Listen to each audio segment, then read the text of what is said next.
Hi, everyone, and welcome back to my channel. Today is part three, and we are doing a series about creating systems for your home to run more smoothly. And today, in part three, we're going to talk about incorporating those kiddos of ours. We are going to get those kids up and moving and working and contributing to the home that they live in. And we are going to walk through some systems on how to do that. If you're new here, my name is Ashley Maxim. I am a stay-at-home mom of three. I am a homeschool mom as well, pastor's wife, Christian mom, all the things. And I am so glad that you are here with us today. Remember to subscribe, hit the notifications button so that you know when all the videos drop. And make sure you comment below and share with me your favorite part of being a mama. All right, so let's get started. So, we all know that children thrive off of routine, and children actually really want to be used. And that's one thing that I have learned throughout this motherhood journey is that kids want to help naturally. That is their heart posture, is to want to be able to do things themselves and to want to help you. One thing that my 2 year old is constantly saying right now is, I've got it. I've got it. And so I'll be like, okay, you got it. And one thing he will do is he will try his best. And when he can't do it, he'll let me know.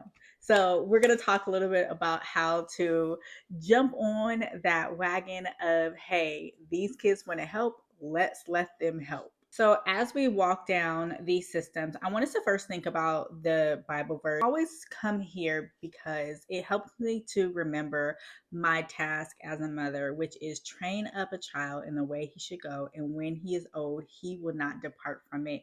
And that's in all things, right? In all aspects of life, we are to train our children. So, why not train them how to run the house that they are a part of, the community that they are a part of, and how to run it well, the way that benefits our home, but also will benefit them later on in their adult life and running their own homes. So we start there, kind of pray through that. And we think about first and foremost, what is it that we want our children to do, right? So that's number one. I want to start there.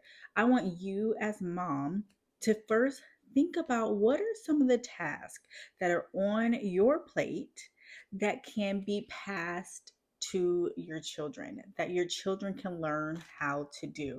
Take some time. Make that list, write it down. Think about mealtime.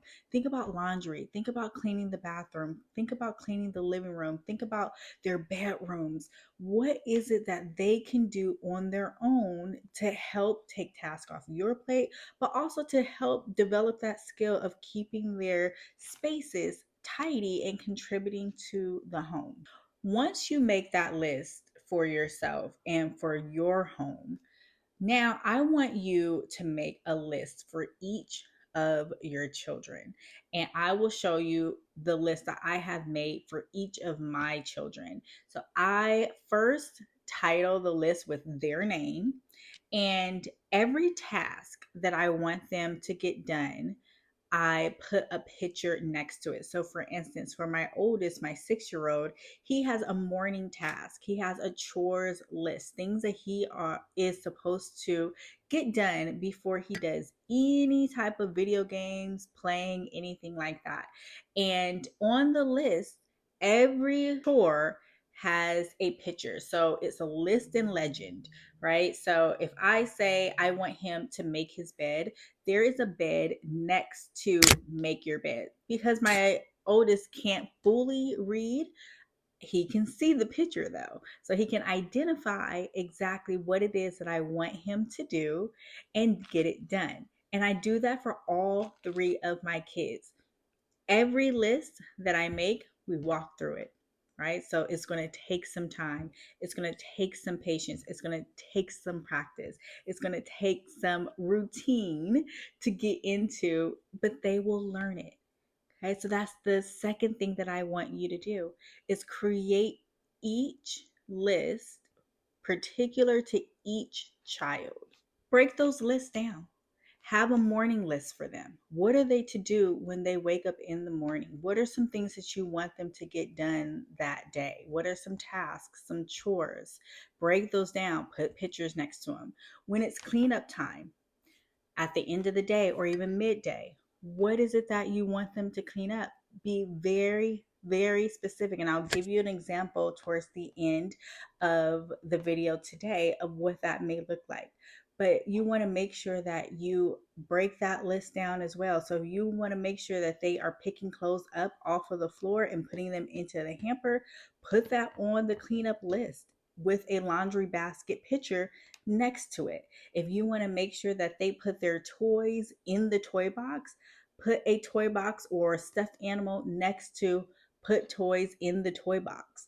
If you want to make sure that they are emptying the trash can, put a trash can next to the words empty the trash, right? So we want to be very clear with our expectations. Break them down. These are kids, right? Very simple. Break it down, put pictures next to it, be very clear with your expectations. And then if you want a night list, right? So here are the things that I want you to do before you get in the bed. Take a bath, right? So if your oldest child or your child can bathe themselves, make sure you put that on the list. And I put a shower next to take a bath or take a shower.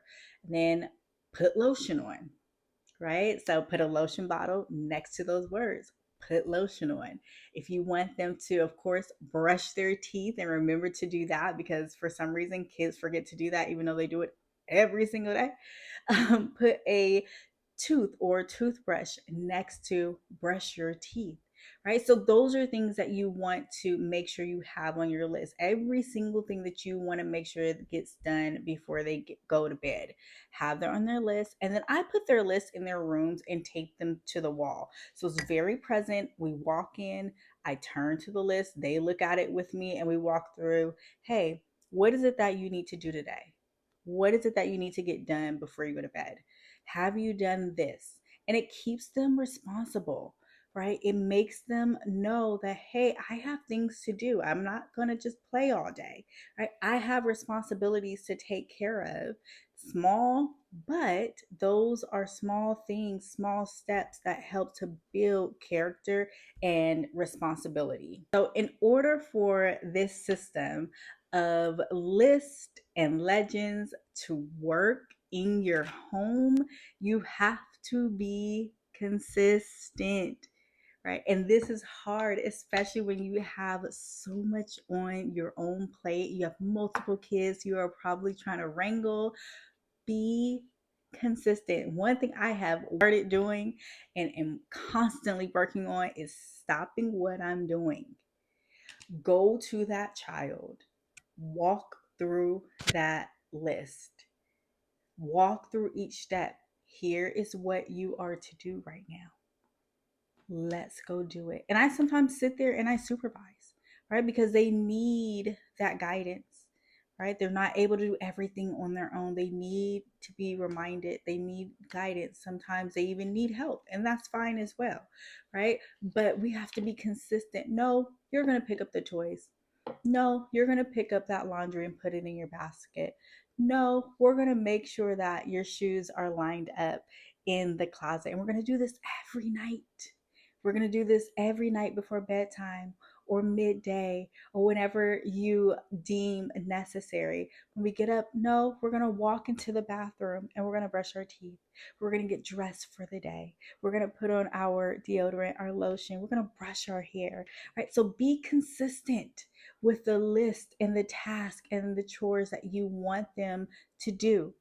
Make it simple, but be consistent in how you do it and when you do it. Kids thrive off of inconsistency, right? So if you're consistent on Monday, but Tuesday you let them do whatever, they're like, oh, mom's not really serious about getting this task done or getting these chores done.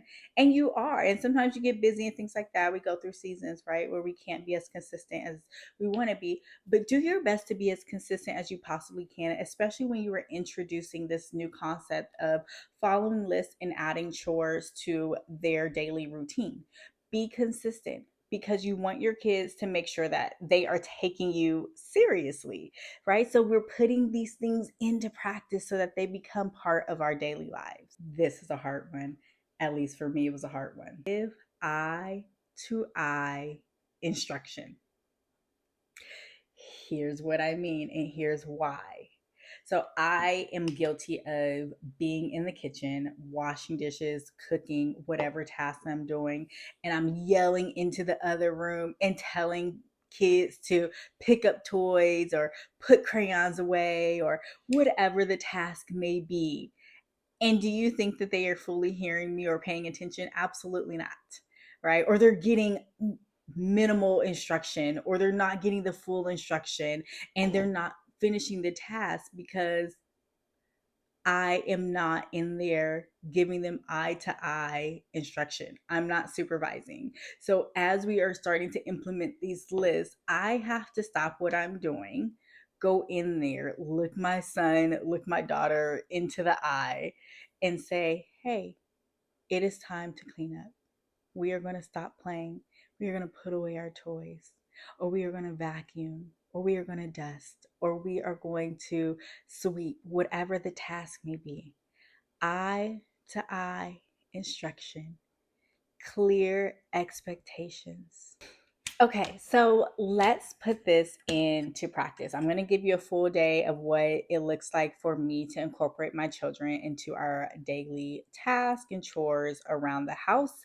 And I do talk a little bit more about this in part one as well, but we're going to give a full example here. So Mondays are our vacuum and dust days.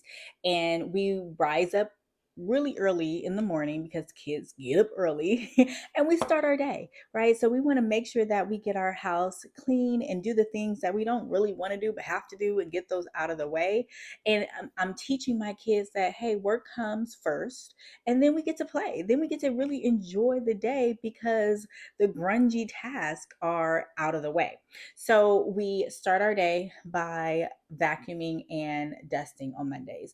And so what my kids are designed to do is they take their area rugs, their little small rugs out of their room, and they actually go and put them into the washing machine. Now, do they turn the washing machine on? Absolutely not, right? They are not there yet. I do that. But they are tasked with taking their rugs out of their room and go put them in the washing machine. That is something that they can do. And that is my 6-year-old and my 4-year-old. My 2-year-old can't reach the inside of the washing machine yet, so he cannot put it in there. But my 6-year-old and my 4-year-old, they also vacuum their own rooms. My 6-year-old can do it better than my 4-year-old, but 4-year-old is learning, right? So we place baking soda all over the floor to help them kind of know everywhere that needs to be vacuumed. It gives them a visual, right? That white powder, everything needs to come up, and that helps them know, like, oh, this is where I vacuum, and then I'm done once it's all vacuumed up. Dusting, right? So I tell them every surface that needs to be dusted. And again, I stay in there with them.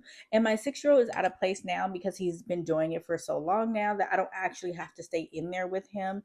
But my 4-year-old, I do. And that's okay because she's still learning. So that's what that particular task looks like on Monday. Now, let's walk through meal times. And this happens every mealtime: breakfast, lunch, dinner. Here is their responsibility. My 6-year-old, he is responsible for making sure that everybody has something to drink. So normally it's water. Everybody's water cup is filled and put on the table. My 4-year-old is tasked with making sure that everybody has silverware, whatever silverware they need, spoons or forks, that is her task. My 2-year-old, his task is to make sure that we have napkins or paper towels on the table. And he's so cute because he places every paper towel where everybody sits. And that is his job. That is what he has started to do. Now, post meal, once we are done eating, everybody puts their plate in the sink. Everybody dumps their plate of excess food and puts it in the sink. My 4-year-old will clear the table of things like condiments or whatever the case may be. My 6-year-old will vacuum and he's learning how to sweep. So those are their responsibilities when it comes to mealtime. So let's talk a little bit about cleanup time. So this is normally the time before we go to bed where we're kind of winding down and making sure that the living room specifically is tidy. And they have a list for this, right? So there's a list. There's a legend on this list showing them exactly what it is that I want them to do, right? So they work together in the living room. So I may tell a kid, hey, make sure that the Legos are up, right? That may be their task in the living room. Another child, make sure all trash is off of the floor. Another child, make sure all shoes are in the basket by the door. And so we walk through that list. Everybody has a job to do on that list. Then we walk to their rooms. There's another list specifically for their rooms to make sure that things are in order in their specific room. So again, I'm doing my best to walk through that with them, especially the younger two, and make sure that those tasks get done before the night is over. So, one thing that I really want you to keep in mind as we talk about this system of lists for our kids that helps them to be a responsible person in your home, an active participant in your home, these things are ever changing, right? So as your kids grow and develop, they will gain more responsibility. And it's our responsibility to train them in the tasks that we want them to learn and do. And again, that takes things off of your plate. And that is our goal, right? We are training these children to become adults, full functioning adults, to be on their own in life. And so we train them now, we won't have to kind of back train when they get older, or they will just be more confident children once they get out on their own or just become older children, older adults, and be able to function on their own, which is what all of us parents want. So remember, the seasons are going to change. Maybe your children can't do a whole lot right now. That's okay. Find something for them to do because they can, right? So even if it's just little toys on the floor that they can just put in their toy box. Maybe that's all they can do right now. That's okay. Maybe they can take the towels out of the bathroom and put them in the hamper, right? That is easy. That is okay. They don't have to do a billion and one tasks. Just find something for them to do at their skill level, at their age, to make them feel like they are a part of this community called home, which they are. So we want them to be active participants. And I promise you, mamas,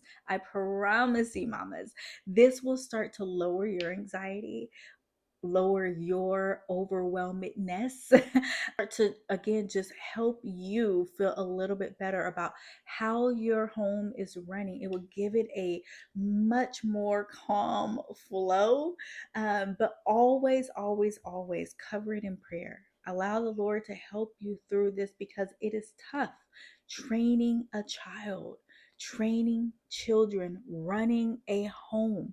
But if we can make it just a little bit more smooth by having lists that we ourselves can follow and that our children can follow, we will be better for it. So until next time, have a blessed day, and I will see you next time. Don't forget, subscribe, turn on your notifications, and comment below.